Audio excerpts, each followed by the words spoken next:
Neighbors, this is Hometown Today on your hometown station, 95.3 WBEV, powered by Daily Dodge. Good morning and welcome into Hometown Today on 95.3 WBEV, powered by Daily Dodge. Wally Lukashinsky and Kale Zomer up in the WBEV studio with you this morning. And Hometown Today is presented by Professional Floor Covering. It's also brought to you by McKinstry's Home Furnishings in downtown Beaver Dam.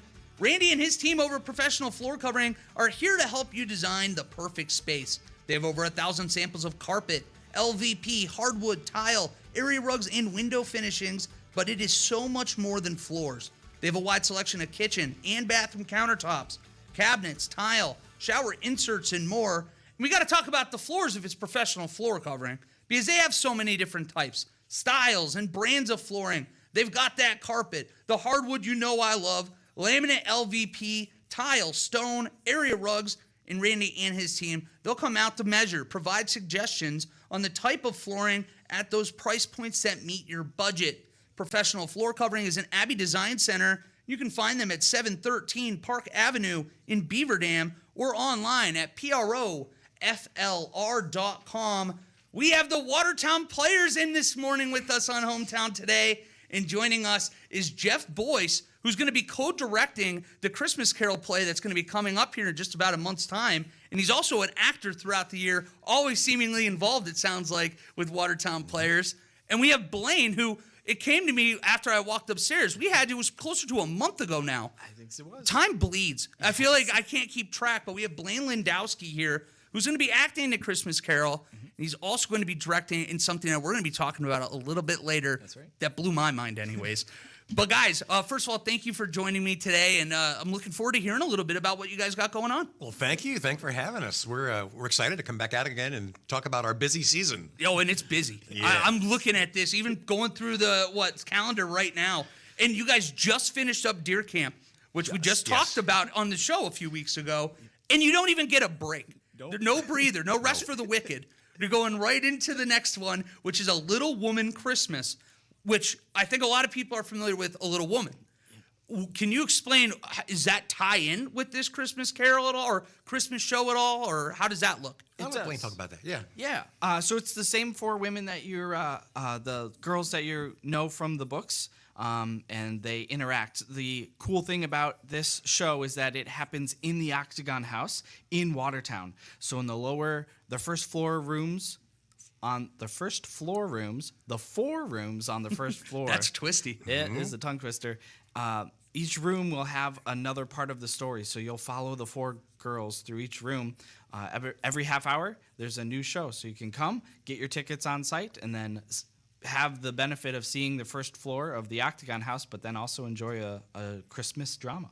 So they're just bouncing from almost a different scene, different room to another, Yes. and it tells the story through that way. Yes, it's really, really cool to watch. It reminds you, did anybody remember a Carousel of Progress? Yes. It's a similar thing where it's going to GE change. thing? Yes. Yeah. And it changes the scene each time, and it's like 10 years in the future. Yes. And it's wild how they do that. So it's similar where it's going to tell the story almost with the setting as much as everything else. Yeah, and the audience moves through that historic Octagon House. It's very, that's very right. cool. So you walk around with them. You walk around with them, scene to scene, changing rooms. I'm happy you said that. I initially would have thought that it was like there's 4 different rooms on the stage, and they're going from... No, you actually go from room to room in the house. Yes. Oh, that's cool. You're going to be engaged, too, because I know sometimes for like 3-hour plays, if people aren't as comfortable sitting that long, it's easy to be like, what am I doing later? And then you're like, what did I miss?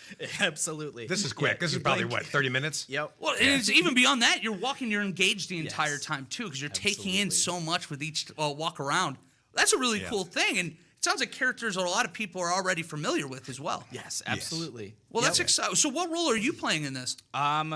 Moral support. Hey, you're moral support, Are man. your kids in it? No. Nope. Okay. His kids are actors, too. So. Well, I was going to say, with you guys, we're talking, I don't even know. Is it about one a month that you guys are putting on over there?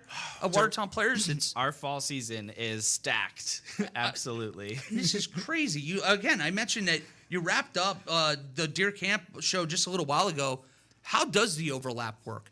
Do you have a lot of people do multiple in that same time? We do. We have a core group that really does kind of overlap things. We'll usually have the audition for the next show on the last Saturday, or the penultimate Saturday. We usually do 2 weeks of shows, 2 weekends. Yeah. So Deer Camp had this past weekend and the weekend before. The Saturday of the first weekend, we'll be auditioning the next show. How do you guys stay sane? That's And, a quick turnaround. It is.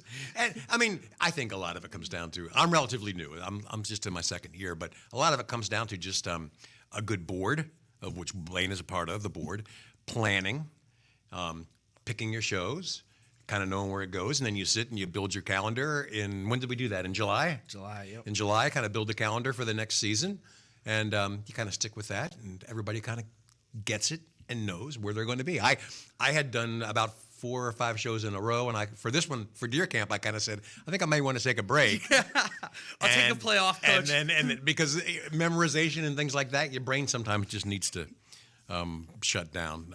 I don't need Prevagen or anything like that, but I was going to kind of take a break, and then the opportunity to be in Deer Camp with a smaller role without a lot of memorization and so forth.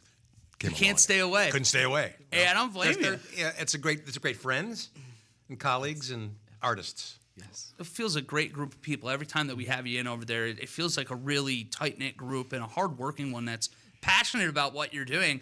I'm excited. You joined, you said, only a couple of years ago with this. Well, can you tell us a little bit about your background in theater? Did it come before then as well? It's a funny story. I'll try to abridge it a little bit. Oh, you're good. I'm a musician, so I grew up playing the string bass in the '60s, and actually the string bass took me everywhere. I played in Carnegie Hall, I played in Kennedy Center, I played in Switzerland, all kinds of things as a string bassist, and so music was in my blood. And then I began singing in choirs and so forth, and even then, choirs have taken me all over the world singing.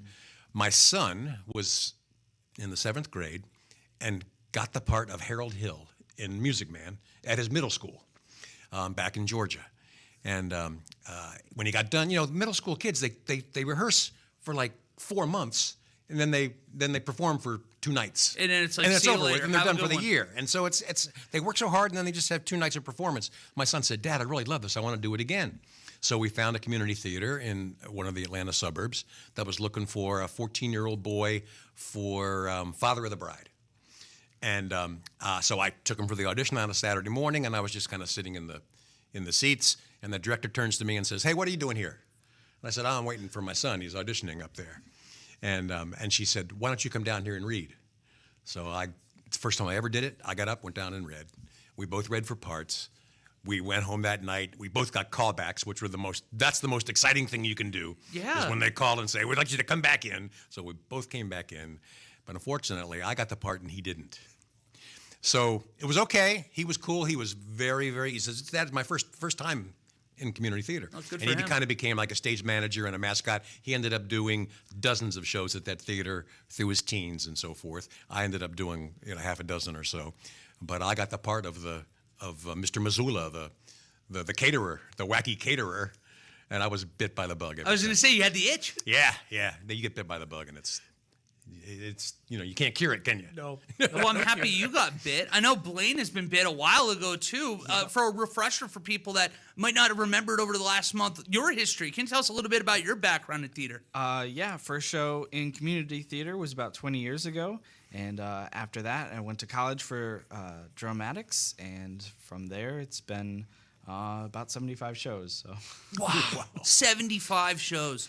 I stay busy. Yeah, you ain't kidding. I mean, you're talking about, that's 150-ish months that you're putting into there just on that alone that you're talking. Yep. And then a lot of these are overlapping at the same time. Yep. Wow, good for you guys. I admire it. I tell you that. I mean it. That's an unbelievable accomplishment. And you guys are doing great work. And I'm excited about the great work you guys are going to be doing with that Christmas Carol because it's a radio feature. It's kind of 1930s style. Mm-hmm. Yes. Can you tell us a little bit about what that's going to look like for people that are showing up in person? Because I know there's going to be a shot potentially to hear it elsewhere. We're going to make it a very immersive kind of get the audience involved kind of a show. So you're going to feel like you've moved into a 1938 radio station. We'll have the 4 mics set up on the stage. The actors will come in and hang their coats up and say hello to the sound effects guys. All the sound effects are done right up on stage with like Foley artists and things, just like you would do in a 30s radio show. And we have kids and adults, and they'll go off stage, they'll come on stage, they'll go to a mic, they'll say their lines back and forth, and it's the traditional Scrooge Christmas Carol. It's based on a radio show that was done for the Campbell Soup Hour or something back in 1938 when Orson Welles was the narrator. And I mean, that's tough to follow. yeah, pretty tough to follow. So we're really going to get people to feel like they're in a 1930s radio station. I'm a sucker for history. That is such a cool thing. I don't think I've ever heard of anything like that where they're actually. So it's almost like breaking the fourth wall from the beginning. Yes. Hey, like this is starting, even though it doesn't look like it's starting. Yep. Absolutely. That's really unique. Yes. I want to dive a little bit more into A Christmas Carol and what this one's going to look like. We do have to take a quick break, but when we come back, I want to hear all about it. I want to hear what the directing experience has been like for you. Okay. And then we got to dive into what we hinted at earlier, a play that's coming up starting, what I believe, in early 2026. Yep. 2026 is like 2 Yeah. months away. That feels insane to say does. out loud. Yes. But in 2026 early, there will be another 8x10 festival that, if you aren't sure of the name, stick around. You're not alone. I wasn't either, and it sounds really exciting. But guys, thanks for joining me. We're going to take a quick break. More will be coming up next here with the Watertown Players on the other side on Hometown Today on 95.3 WBEV, powered by Daily Dodge. Come for holiday.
And welcome back to Hometown Today on 95.3 WBEV, powered by Daily Dodge. Hometown Today is presented by Professional Floor Covering. It's also brought to you by McKinstry's Home Furnishings in downtown Beaver Dam. I'm joined this morning by Jeff Boyce and Blaine Lindowski of the Watertown Players, and we have a lot to talk about because you have a lot going on. We do. And I kind of hinted right before, we have a Christmas Carol, and it's a 1930s radio-style play.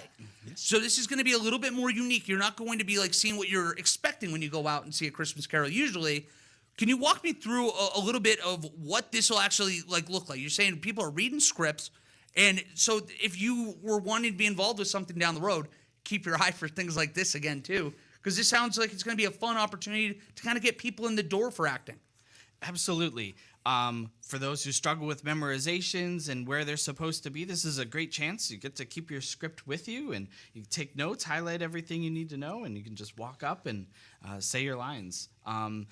In this one, particularly, we get to come in, as Jeff mentioned, as actors that are being hired by a radio show. So there's even a little bit more room for acting at the beginning. And then after that, you just come in and present your characters and tell the story, which is my favorite part. And everybody loves that story, and I think it's a great tradition for families. If we can, maybe if it's very successful, the kind of thing that we could do every year, a lot of people will go see A Christmas Carol every year. It's just kind of a traditional thing to do. So Family tradition. Yeah, I know at it my really own is. family, we alternate which version we're watching each year. Sam, we start elbowing and boxing out room over who gets to pick. So everybody knows the story. This is going to be a little unique in the sense that this is going to be abbreviated because it's the radio style that was trying to fit that hour show back in the day. Yep. So what is going to be kind of omitted, so to speak, and what's going to be kept in so people know? All the scenes are a bit abridged because there's really no action to see, right? Yeah. So you that's a great point. You have Christmas Past, basically just kind of doing. I would say the longest scene is Christmas Past, and the interaction between Scrooge and Past as he sees his boyhood and Belle and Fezziwig. But and when you go to an action with it, Fezziwig and the whole, there's a 5-minute dance. Yeah. Right. And so there's really none of that goes on. And so I think it's abridged because it just kind of cuts back to the bare bones of the dialogue. But Dickens was such a great writer, and he just the way he portrays things, and everybody knows the past and the present and the future, what those ghosts do and say, and Marley, right? So that's you really get a nice chance, as Blaine said. You have a script in front of you, but you can really act. You can really get into it, and not be worrying about having to memorize it. Well, I'm curious because I'm getting in the nitty gritty, but I trust that a lot of people know enough about the story. They follow me here. Yeah. But the Ghost of Christmas Future is a quiet, it's scary looking person. How do you portray that through radio? There's one or two lines. Yeah, I was gonna say. That's all he's got. Is there narrator That was or a bit anything? part. That was a bit part. I forget who's actually. It's Scrooge. The Scrooge does ask, but I think Future just basically kind of points like he's pointing to the grave and says Ebenezer Scrooge, of the writing, and that's kind of where it's at, right? So yeah, it's radio, right? You'd had to kind of bring it out through dialogue, and sound effects will be very, very cool. Oh, I believe it. Well, So you'll hear wind blowing and carols coming up in the background and things like that. this is a type of play that these don't come around all that often. So if you want to see something different, if you're going to be in the holiday spirit anyways, bring the family out and see something new. How can people get tickets ahead of time for plays like this? Or if they want to get involved and look at some of these other plays, how do they get tickets? Absolutely. You want to see that? So you can go to the Piggly Wiggly in Watertown and pick them up right there. They've got all of the tickets available there. They're available for $15 ahead.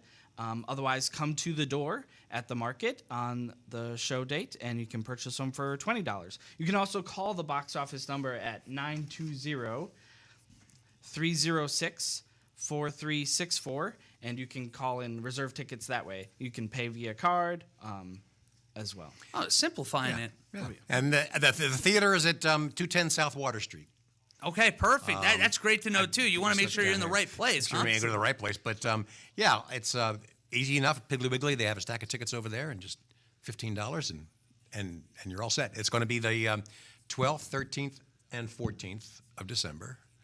The 13th, we will do 2 shows, a 2 o'clock and a 7.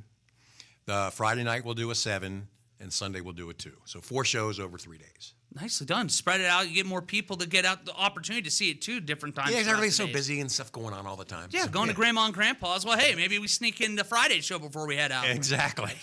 Yeah. Well, I want to ask you guys both, because you're both now going to be directing. This is a new, you talk about getting the itch. You are directing in this with the Christmas Carol. Yes. What has this first experience been like for you directing? It's great. I mean, I'm just learning because we've really just kind of started rehearsals. But the directing process obviously means auditions. So with Lisa and I, as co-directors, having to sit through the auditions and doing a lot of planning ahead of time, as far as the press release, getting publicity, things like that, as well as making sure that we get enough people to come in and get the parts that we need. Yeah. And then in an audition room, you kind of basically go, okay, you and you and you go read for this, that, and that, and then next it's you and you read for that, this, and this, and try to match people up and so forth. So we've all been through auditions. I have been on the other side, but never on this side, and so it's very good. And then for Lisa and I to compare notes, and I'll say I really like that one. She goes, I don't like that one as much. And we kind of sometimes come to the middle. Sometimes we basically go, yep, you're right. And then you go through the process of notifying people that they've gotten their roles and getting acceptances and things, and then going through a read-through. And then in the read-through, I love read-throughs because that's where that first time everybody gets to see that script. Yeah, oh, yeah. And that's where you start developing the characters immediately. And I'm really around that. So I'm writing notes the whole time while people are just reading it for the first time, and I'm going, maybe I ought to back off a little bit. Well, what a play to pick as your first one to direct, too. That's something that's going to be memorable forever. A Christmas Carol, radio style, good way to kind of get your foot in the door with that. And the key word I heard at the beginning of that, too, is auditions, because we need to make sure that these great plays are actually filled with very talented people. So with that, we have auditions coming up this Friday for something you are doing here in a few months. Can you tell us a little bit about what that is and where people can go to audition? Yes. So what is coming up this Friday is auditions for, we're calling an 8x10 festival. And that is 8 10-minute scripts that'll all be put together into a show. That was on me. I did not realize that at first. 8 10-minute. Okay, that's great to know. Yes. Yep. So we get a full show, thrown in intermission, and you've got your time frame for a good night out. But this will allow, I think we've got 5 or 6 different directors for the 8 different shows, and we just need 2 or 3 cast members per show. Just 10 minutes commitment. I think we have like an hour and a half over 4 weeks to rehearse. So that's it as far as commitment goes, and then you get to tell a story for a little bit of time. It's a great chance for somebody new to theater. On the adult side, it is an adult show, not for content, inappropriate content necessarily, a little bit of language, I think. But yeah, for All the characters are adults. Yes, too, right? that's a big part of it. That The does characters help. are adults. So first-time adults to come out, give it a try, right? Just memorize a really short scene, see what it's like. But yeah, we are absolutely looking for a lot more volunteers to come out. Yeah, and you, again, for people that want to learn information about this, is there a website or a place that they can go and also find out? It's in Facebook, it's on Instagram, and it's on watertownplayers.org.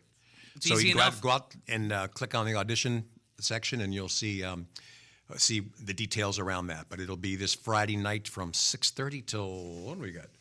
We got from 6:30 till 8:30. 6:30 till You can go 8:30. out and you can sign up, grab a 10-minute slot to be flexible in there, and it will be prepare a monologue, but you can read it. You don't have to 30 seconds, 60 seconds, read a monologue, and that's how we'll do our auditions for that. And you may get cast in maybe 2 of the plays, maybe 3 if you want. They're only 10 minutes, and they're really, really cool. Generally 2 characters. A couple of them may have 3, but it's a 10-minute play. You got to get in and out fast. You got to develop it quick, get the point across, and so they're kind of hard hitting, but they truly are maybe 8 pages. Well, it's a good way to cut your teeth if you do want to get involved with something like this. Yeah. It's great practice, and it's it feels like a very encouraging environment where if this is your first time, we understand flubs are going to happen. It's about growing and putting yourself out there, I imagine. Absolutely. Yes. All about variety. Definitely. Well, guys, I want to thank you so much for joining me today. It flies by every time that you guys are in here, but there's so much going on. So I highly encourage people to go out. Make sure you go to watertownplayers.org. You visit the Facebook page, the Instagram page, and you're staying involved. Yes. So make sure you go and support these great opportunities coming up. And good luck. You guys, again, you no rest for the wicked. You literally finished one show, and you're already like, all right, we got 3 more coming up. We have rehearsal tonight. My gosh. Yeah. Well, good for you guys. I appreciate you coming in today. Thank you very much. Absolutely. Appreciate being here. Of course. We're going to go to a quick break now, and when we come back, we're going to be talking with Randy from Professional Floor Covering. It's right on the other side of the break here with more Hometown Today on 95.3 WBEV, powered by Daily Dodge.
WBEV.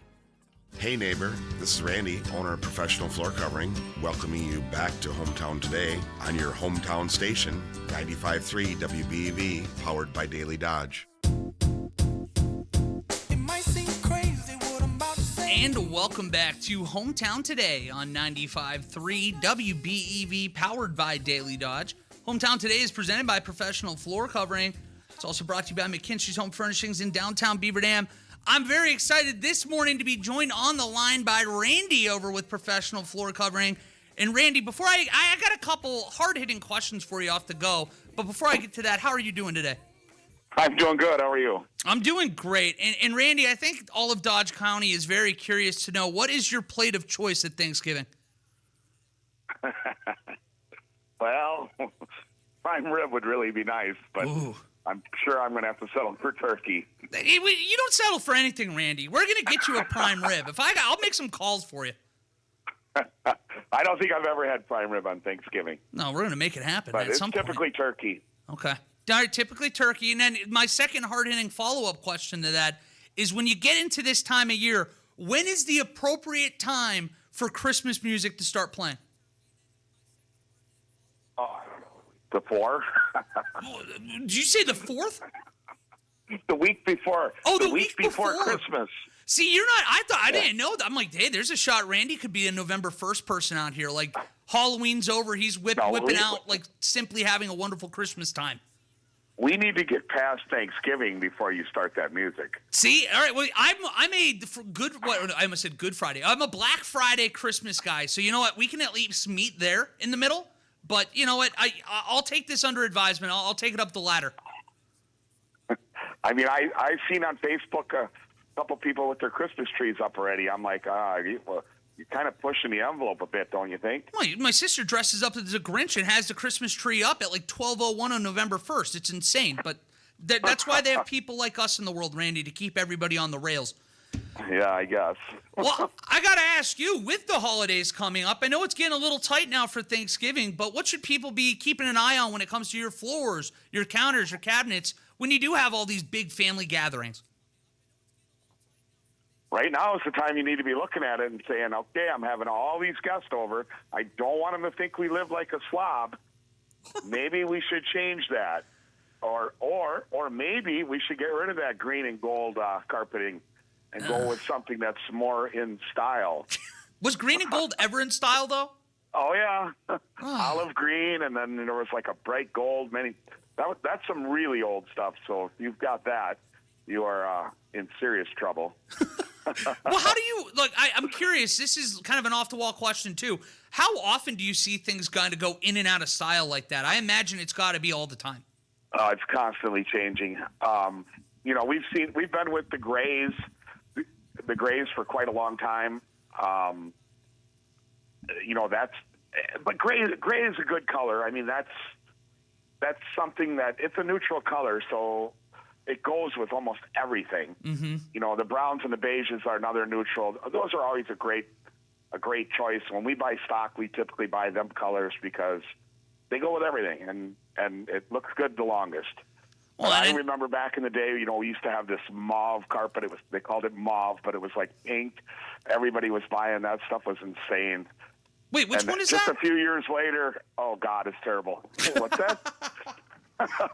So, like, which one is that? That one that's like, that was probably in the 90s. Yeah, it's like almost like, is that the one that's almost tough to like put your hand across? Do you know which one I'm talking about? Those were Berbers. Those came after the mauve. See, I don't even know what a mauve carpet is. I'm going to the Google machine. It's like a pink, like a reddish pink. Oh my gosh. It was really kind of pink. Yeah, I'm looking at this now. No, that should have been out of carpet or out of style. Oh, that stuff was sold like hotcakes. Everybody wanted that in their living room, and then just a few years later, you were back changing it because you were tired of it. Yeah, well, for good reason. Well, we're talking about having all these family members over, and I'm thinking about like when you have like your grandparents over to start being a little fleet of foot. You got that big shower where they have got to climb and lumber on over there. You got to kind of start taking them into account too. And I know you guys can help us out and get something that's more manageable from Grandma and Grandpa. Yeah, absolutely. there's nothing like a nice shower. I mean, that's something you use every day, or at least you should. You should. You know, something that you can get in and out of real easy. There's nothing like that. I mean, back in the day, it used to be, oh, you got to have a tub, But, you know, we do it all the time. We pull the tub out, we put a walk-in shower in, and, you know, face it, people don't soak in the tub like they used to. People don't take baths like they used to.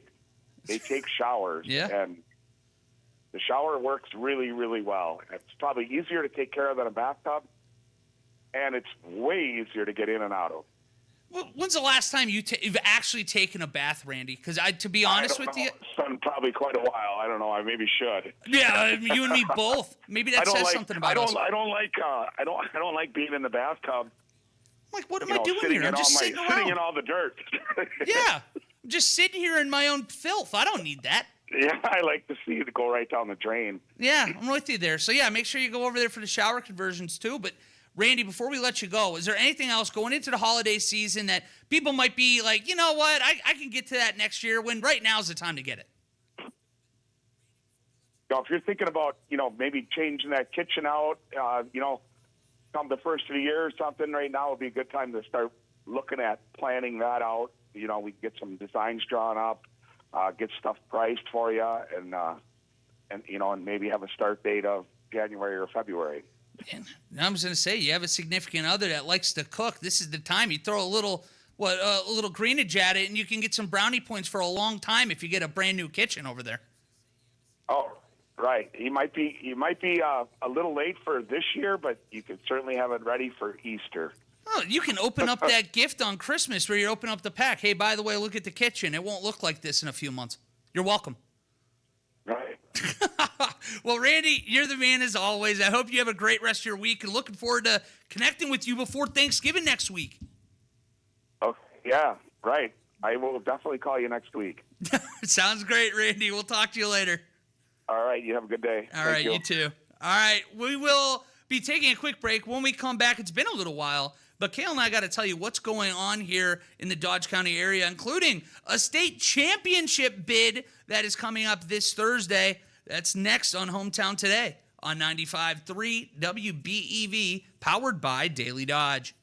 If you've met your healthcare deductible for the year, scheduling a surgery, screening, or checkup with Watertown Regional Medical Center today could save you a lot of money. Your out-of-pocket expenses could be minimal or even nothing, but only if your care is scheduled before your deductible resets in January. A few examples of screenings or procedures include colonoscopies, mammograms, or hernia repairs. For more information on all services provided by Watertown Regional, go to watertownregional.com. Maximize your healthcare deductible before year end. That's why we're here.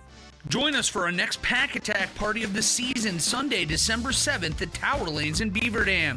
Registration starts at 11 a.m. and kickoff at noon. Watch the game on Tower Lane's many TVs as Green Bay takes on Chicago.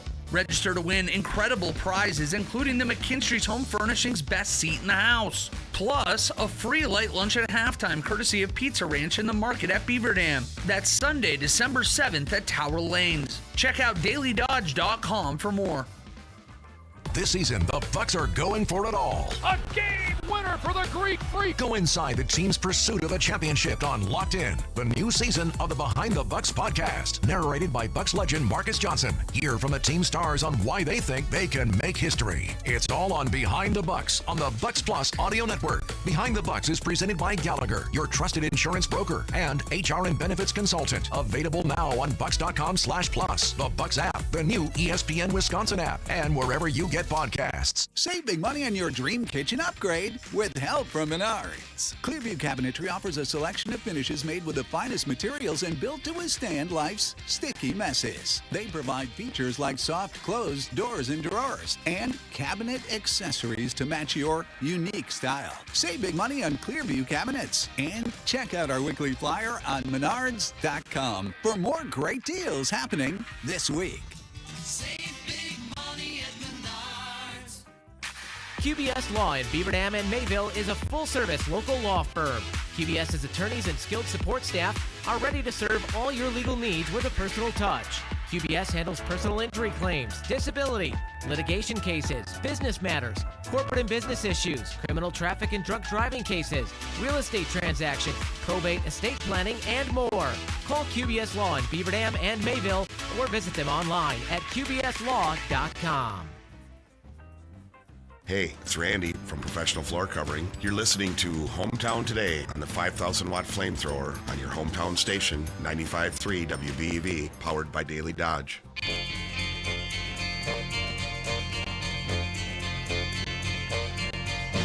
Welcome back to Hometown Today on 95.3 WBEV, powered by Daily Dodge. Hometown Today is presented by Professional Floor Covering, also brought to you by McKinstry's Home Furnishings in downtown Beaver Dam, who invite you to stop in and discover their power lift chair recliners. They've got the largest selection in Dodge County, ready and available for delivery. With the touch of a button, these chairs lift you up to a standing position or can recline you down to a comfortable nap. You can even get a lift chair with heated massage, adjustable headrest, and lumbar support. And yes, some models even have cup holders and wireless phone chargers. There's a variety of sizes in stock, from small all the way up to the big mans, with prices starting at just $5.99. And don't worry about the power going out, because the lift chairs come with a battery backup. And of course, my favorite part is always, delivery is free. So if you've got a loved one that needs a lift chair in their room at an assisted living facility, McKinstry's can get it delivered, all set up and ready to go. McKinstry's Home Furnishings, downtown Beaver Dam. Use the entrance in the tower parking lot, which is handicap accessible. Head back down to the Daily Dodge TV studio, and Wally is still hanging out there. Good morning, Wally. Good morning, Cale. How are you? I'm doing great, man. It's not sunshiny out studio window today, but it's looking at the radar. We might miss this 1 to 3 inches of snow they were talking about. Which, by the way, that's perfectly fine by me. If you want to have rain all day instead of snow, I am Ebenezer Scrooge bah humbug with everything to snow outside of like a 10-day period around Christmas. And then outside of that, no snow. Green Christmas. I would take snow throughout the month of December and then be done with it. I'd meet December you in the middle. I'd give you that. December 1st to January 2nd. And then it goes away immediately after. On January 2nd, it's gone. We're back up into 40s and 50s. That's dream right there. See, I tell you, this morning, even when I'm waking up, because it's at dark, it's like chilly. You hear the patter of the rain on the window. This is Saturday morning weather, and it kind of just irked me that we're in the middle of the week right now. But it did get me at least excited, because it means that we're one day closer on Thursday to what is a state championship bid for the Mayville Cardinals, Cale. Yeah, this is going to be exciting. Can't wait. I can't get over it, too. You got the two last unbeaten teams. They were unbeaten, both of them, last two, going into the state semifinal, and they got it done. And it's going to be a huge ask for Mayville. They're playing a team that has not won a game by less than 2 possessions. Jeez. They are molly-whopping people. Wow. But Mayville has gone on this, it's not a Cinderella run. It's a fairy tale run, because how they've gotten here, Cale, I don't know if you know this. In the quarterfinal game, level 3, Mayville was down 7 with less than a minute left, scored a touchdown, failed to get the 2-point conversion. Everybody's down. The season's over. But wait, they recover an onside kick and score the very next play. It's just incredible. Unbelievable run right now. Yeah, can't wait to see how they do at the state championship level coming up on Thursday, and we'll have that game right here on 95.3 WBEV. Our pregame coverage is going to start right about 3:45. Kickoff set for right around 4 o'clock down there at Camp Randall. It is, and I'm going to be on the phone with Scott Hilbert here in a little bit, getting a preview of the game, so make sure you go to the sports tab on DailyDodge.com. You'll be able to hear that ahead of the game, so you're fully prepared before the Mayville Cardinals go and seek that second gold ball in program history. Cale, there's always something going on here in Dodge County. Well, what else do we have for you today? Well, we were going to talk about something yesterday, Wally, and we didn't get a chance to talk about it.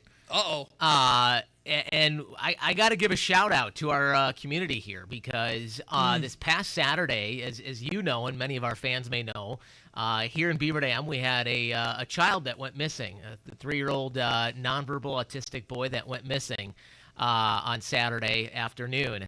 And many of you probably got an alert about it on your phones. I know I did. And My wife and I got our alerts on our phone, and we were about an hour away from home visiting family, and got the alert and went, that's my neighborhood. Yeah.